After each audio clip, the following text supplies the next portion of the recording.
Seriously মেয়েটা খুশি হচ্ছে, ওর হাতে ওর বর চা ঢেলে দিচ্ছে। আগেকার দিনে এইভাবে অত্যাচার করলে বলা হতো ক্রাইম, ডোমেস্টিক ভায়োলেন্স।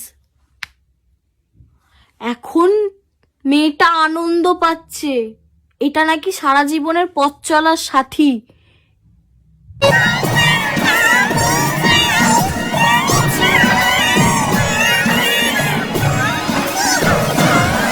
আর লিটারালি ভিডিওটাতে ছেলেটা মেয়েটার হাতের ওপরেই ঢালছে।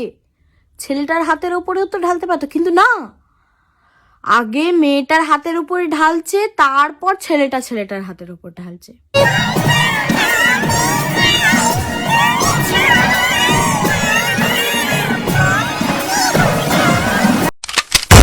মানে সব জায়গাতে মেয়েদেরকেই কষ্ট দেয়া হচ্ছে না কোনো দিক দিয়ে, এই ভালোবাসার চক্করে। আমি একমাত্র বলছি, কমেন্ট করতে হবে না, লাইক দিতে হবে না, সাবস্ক্রাইবার করতে হবে না, কিন্তু এই ঠান্ডাতে আমার বিনীত অনুরোধ, ঘরে দৌড়ে হিটার লাগাও, ঠান্ডায় ঘর থেকে বেরিয়েও না, কিন্তু দয়া করে হাতে চা ঢেলে অপচয় করবেন না, বিনীত অনুরোধ।